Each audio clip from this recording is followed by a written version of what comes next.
Greetings, YouTube. Today I'll be talking about Off the Grid by Nick Rosen, Inside the Movement for More Space, Less Government, and True Independence in Modern America.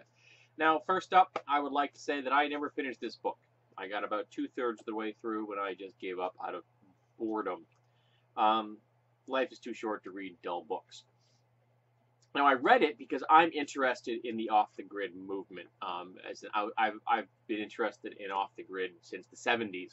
The idea of owning a home that produced all your own power, your own water, that could be a completely independent unit.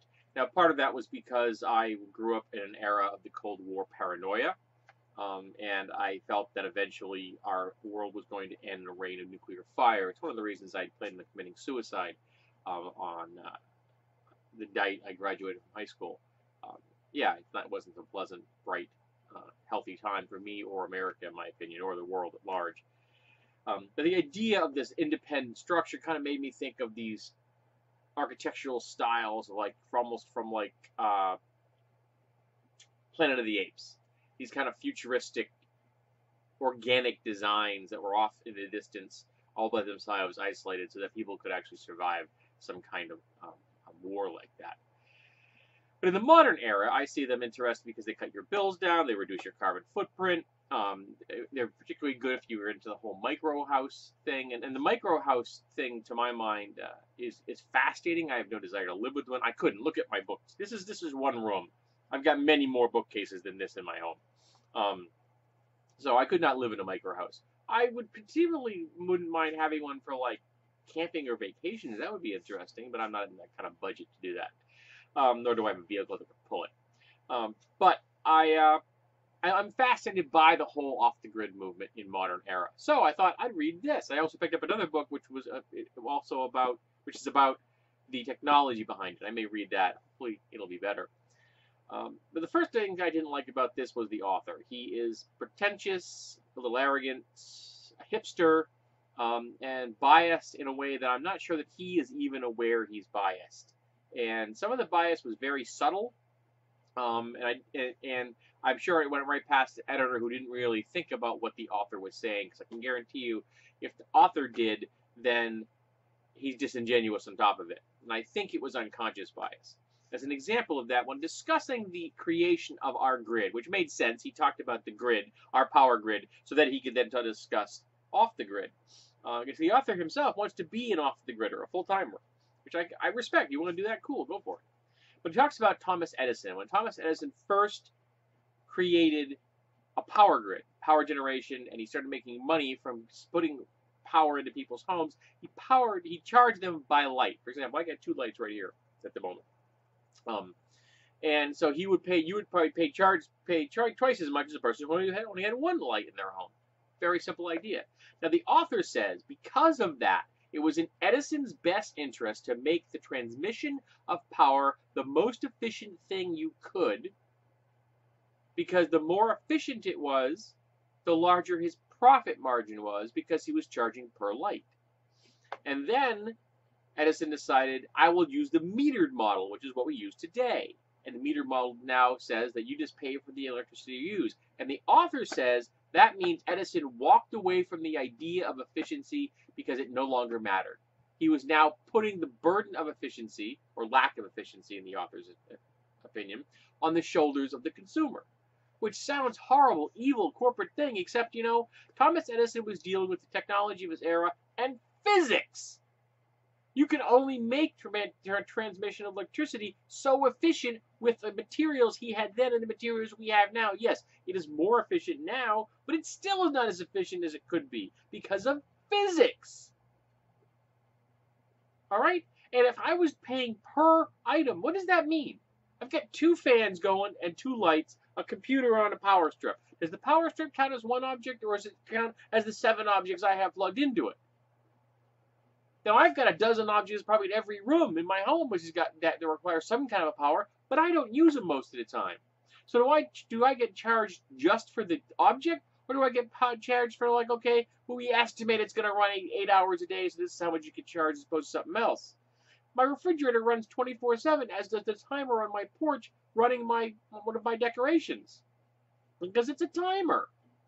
So how do you do that? How do you charge for something like this, which charges if you're doing the per item? It's bullshit. That model would not work. The efficiency Edison was dealing with was limited by materials he had and physics. So I knew out of the gate this author was full of crap, or monumentally ignorant about how science and electricity works. And I just don't think he understood what he was saying. So I started to read the book. And I got into the book, and I started to encounter the people he was discussing. And he talks about the people, there's a little bit of their lives, a little biography, how they live, why they live, off the grid or partly off the grid. And I encountered people again and again and again and again and again who were just really, really unpleasant. Almost every person he talked about in this book was not a nice person. And many of their reasons to be off the grid were not necessarily the most positive and ones that I could support. All right, there's a woman in here and her husband living off the grid. She founded a militia. That right there sets me off. But she keeps the blinds in her house down. You know why? CIA satellites. I found another family, two parents and two kids living in urban homesteaders. No problem with urban homesteaders. That nice little plot inside the city, single family unit, got their own garden, got their own. They're off the grid in the sense they don't use electricity essentially. They heat with wood. They use candles. They're all set. And yet the father is. I didn't talk to the mother, which made me a little off, sent me a little off. But talk to the father, and this guy, if he and his wife wants to pretend they live in the 19th century, cool, do it. But they're raising two kids. They're homeschooling them. Now, what does that entail? How far behind the curve are these kids going to be because they have no electricity? What are these kids going to do when they finally graduate into the real world? I hope they can sing or they can do something artistic, because they're not going to be suited for any kind of technological skill. The only thing they're going to be able to do is ask, how you want fries with that? He's crippling his children. He also doesn't believe in health insurance, life insurance, or home insurance. So if his house burns down and his family survives, they're screwed. They're back to square one. He doesn't believe in health insurance. Have his kids ever seen a doctor? Do they see a dentist or an eye doctor? Are they vaccinated? These people are loons. On top of that, he was pretentious in the sense that he felt that people that were freegans, dumpster divers, were looked down upon. Now, I don't think it's necessarily healthy, but if people want to do that, I'm not going to stop them. They're taking some things out of the waste stream that I don't think should be in the waste stream. Okay? So I got no problem with that. But he looked down upon those people. He looked down upon people who went to thrift stores for participating in consumerism, as opposed to using one of the basic elements of the recycling movement, which is reuse. And then he heats with wood, some of which he gets off his land, but he doesn't have enough land to do that full time. So he gets it from donations. He gets it from other people's property that want their scrub or trees down, but he also scrouges for it. So him scrounging for wood, that's okay. But if you scrounge for food or other resources, so you go to a thrift shop, that isn't okay. What a pretentious ass! And the other people he talked about in this book aren't any better. He talked about people in here that are absolutely mentally unwell. And he's discussing these things and not addressing the fact that these people are unwell, that they believe paranoid, strange, twisted things. And I didn't even get to the point where he started talking about the hardcore survivalists of America, the ones that desperately want a second American Revolution. So yeah, the people in this book are not well. This author is deeply biased. This book is not healthy in any way, shape, or form.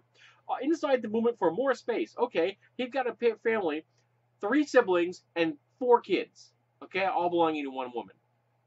They bought a 56-acre lot in a desert.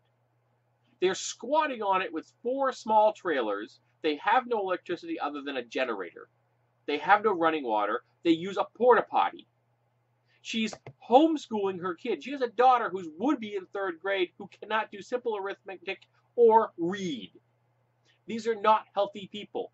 She says, well, I want the kids to be out there in a place where it's better and healthier for them. Yes, she smokes in the trailer with them. She used to be a nurse. Talked about cognitive dissonance. You're using an item that's killing you, killing your children in an enclosed space, but you want to do it for their health. These people are not well. And that woman is essentially squatting on this land. That's not off the gridding. That's not a plan to live off the grid. I also was a little distressed to find out that Mike Reynolds, the guy that founded the idea of Earthships, is apparently a con man and an ass. He's a real douche nozzle, apparently.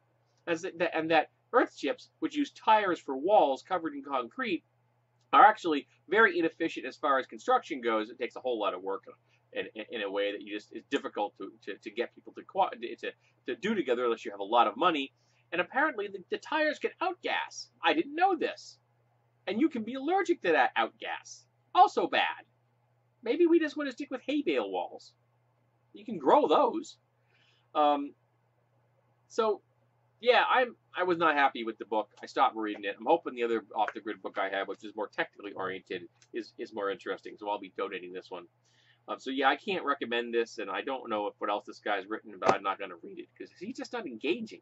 He didn't pull me in. The next book I started reading, which is about the Scientology, had got me engaged by page 9 more than this book did 2/3 of the way through.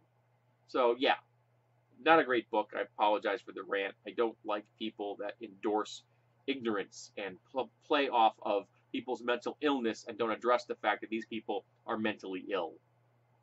So that bothers me. I feel that many of the elements of this are exploitive. And I don't even know if the author was aware of that. And that also distresses me. So yeah, stay away from Off the Grid.